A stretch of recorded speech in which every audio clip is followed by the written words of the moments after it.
De inmediato recibo al primer invitado del programa de hoy, Sebastián Arcos, profesor universitario, analista político. Sebastián, buenas tardes. Muy buenas tardes, Camilo. Muchas gracias.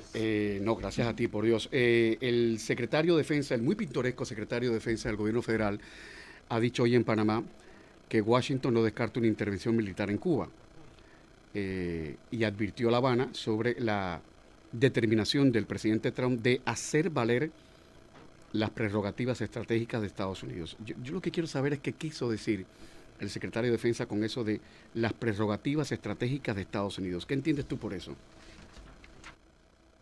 Que Cuba no es un caso aislado, una obsesión de Marco Rubio o el resultado de la presión de la comunidad cubana en Estados Unidos. El cambio de política drástico entre esta administración y las anteriores en el manejo de la situación de Cuba se debe a que esta administración tiene un plan estratégico donde Cuba es una pieza, no la única pieza. El plan estratégico es simple y además de eso está validado por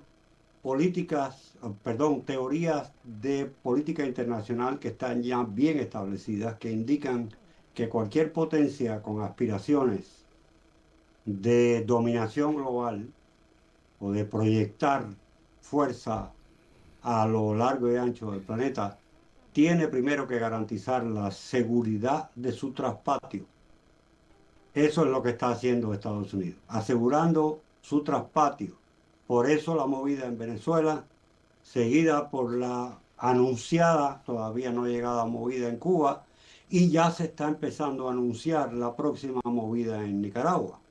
Si ha seguido las noticias, las declaraciones que están saliendo de Washington, ya empieza Nicaragua a aparecer con un perfil más alto en esta política, en esta estrategia general de los Estados Unidos. Repito, no es Cuba solamente, Cuba es parte de una estrategia global que empieza por el hemisferio occidental.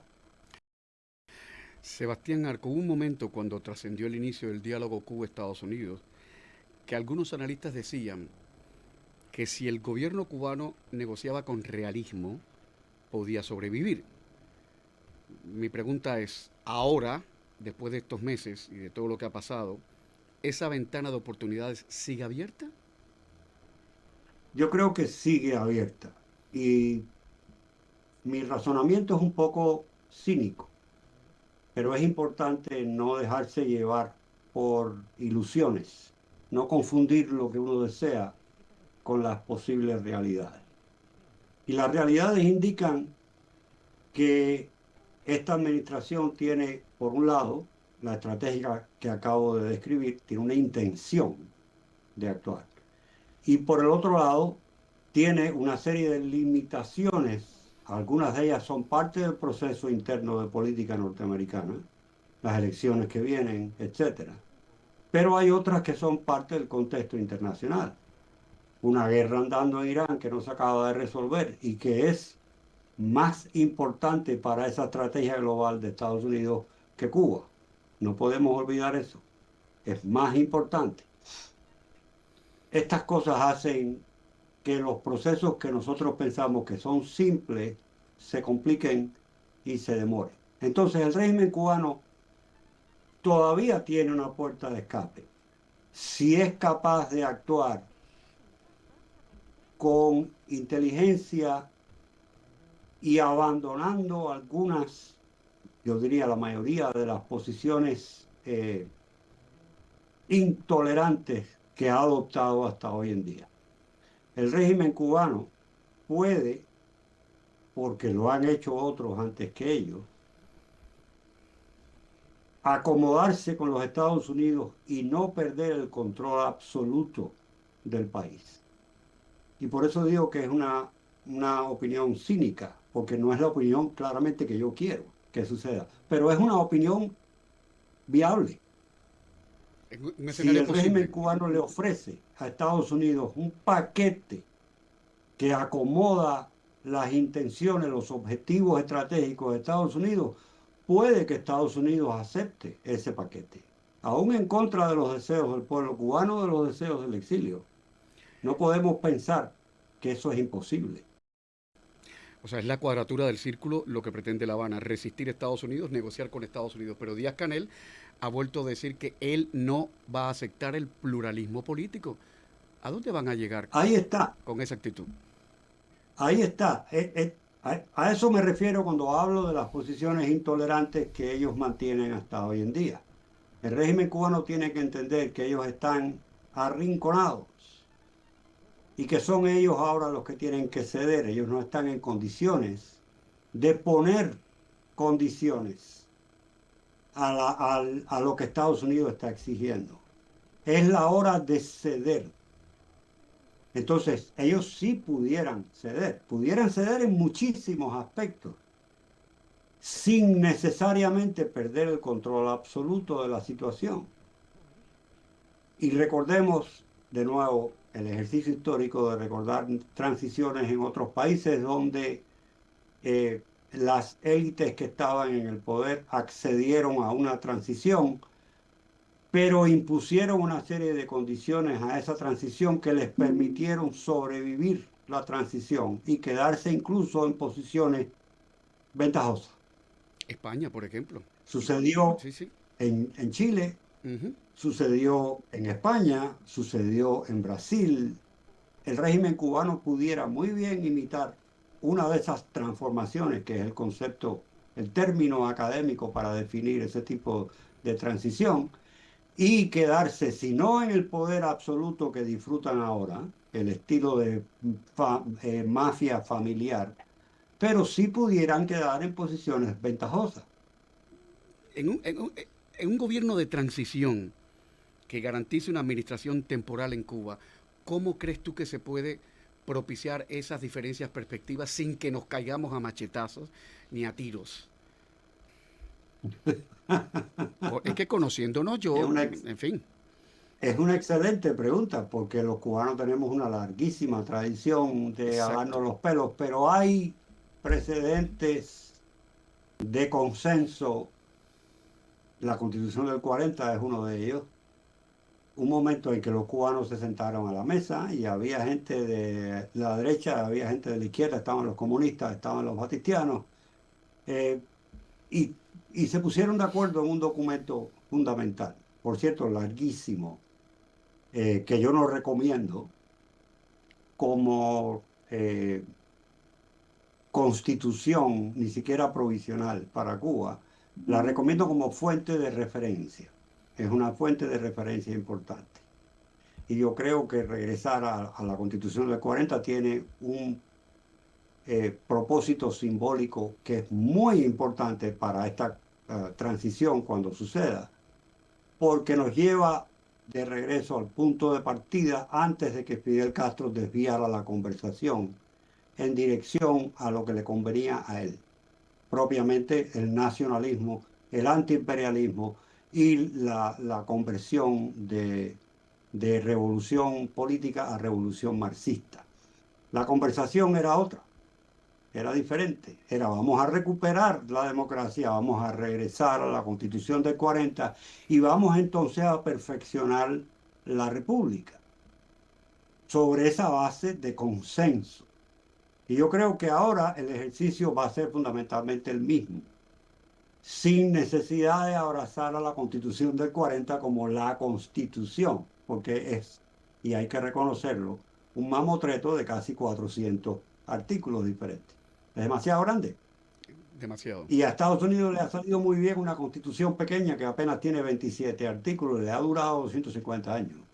Yo creo que deberíamos de aprender algo de ese tipo de constitución, ese modelo de constitución que se refiere, se limita a las reglas del juego y deja lo demás para la legislatura, Ya, que claro, es donde corresponde. claro, claro. Porque de nada vale legislar desde la Constitución si al final nadie va a cumplir lo que se está legislando. Que si el salario de los maestros debe ser el X% del Producto Bruto Nacional, ¿a quién se le ocurre hacer semejante cosa? No. Era 1940 Esa es también. la Constitución del 40. Claro, claro. Ese fue el momento de la Constitución Pero del 40, fíjate, que por cierto, para los cubanos que no tienen la memoria, es una constitución profundamente socialdemócrata, Bueno, con sus defectos y sus virtudes. alguien dijo, sobre todo cuando alguien la puso de moda aquí en Miami hace un par de meses, que todo el mundo esgrimía, bueno, mucha gente esgrimía la Constitución de 1940 como si fuera la aspirina que iba a resolver todos nuestros dolores de cabeza. Un analista No. dijo, era una constitución muy europea, en el fondo, muy europea, no caribeña, en fin, pero bueno, a lo que iba, Sí, y latinoamericana también. latinoamericana, ¿verdad? Latinoamericana Yo no también, la porque la conozco, ¿eh? América Latina tiene una larga historia de constitucionalismo Ya. y de llenar la constitución de leyes que al final nadie respeta, no se cumplen y al final no funcionan. Con Sebastián Arco a mí me pasa algo y lo voy a confesar. Como es investigador, como es académico, como es un hombre informado, siempre me da por hacer ejercicio de futurología, cosa que le molesta mucho a los invitados cuando vienen a la radio y la televisión, pero es que no puedo dejar de hacerlo, Sebastián, perdóname. ¿Cómo crees tú que se podrá mitigar el impacto social negativo de los ajustes tras un cambio de régimen? Porque eso va a pasar. Sí va a pasar, es inevitable, pasó en Europa en Ujú, las ujú. transformaciones económicas que se hicieron en Europa Central. Eh, es duro, la izquierda los denominó inmediatamente como terapia de choque para precisamente para deslegitimizar esas medidas de choque de transformación económica. La experiencia de Europa, 30 años, ya más de 30 años de distancia, es que es efectivamente un momento económico difícil, pero es inevitable y es el único camino al verdadero crecimiento económico.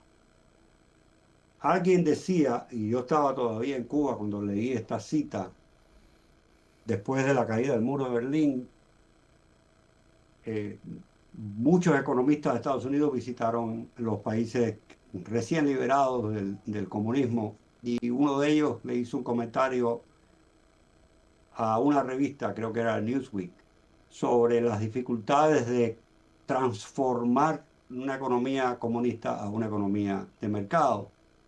Y la metáfora que él usó se me ha quedado. Es muy fácil, dijo él, convertir una pecera, un acuario, en una sopa de pescado. Lo único que hay que hacer es ponerlo a la candela. Que, Eso fue lo que hizo Fidel Castro con la economía cubana en el año 60, 61, 62. Ahora es prácticamente imposible hacer un acuario a partir de una sopa de pescado. Y eso es lo que vamos a tener que hacer en Cuba. Y es difícil y es duro, pero se puede hacer porque los polacos lo hicieron, los checos lo hicieron, los húngaros lo hicieron, etcétera, etcétera, etcétera. Y la lección más importante de esas transiciones en Europa es esta. Los que abrazaron las reformas políticas primero e implementaron las reformas económicas de manera rápida son hoy democracias exitosas, economías prósperas y parte de la Unión Europea. Los que empezaron una transición por la economía y pospusieron las reformas políticas, hoy son Rusia, Bielorrusia, Ucrania y todos los Kazajstanes del Asia Central. Todos se quedaron atascados en dictaduras y no son económicamente prósperos. Esa es la lección más importante.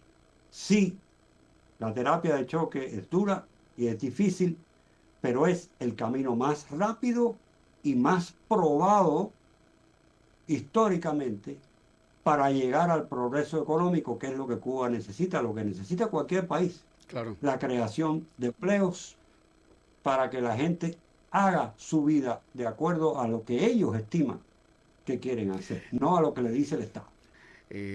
Yo, no, ¿Sí? yo recuerdo, hay unos testimonios de los franceses, perdón, de los ingleses cuando la toma de La Habana, pero testimonios puertas adentro, ¿eh? Estoy hablando de la intrahistoria.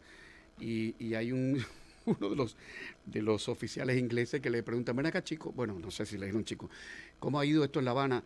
Dice, La Habana muy linda, ¿eh? La gente muy linda, pero contra.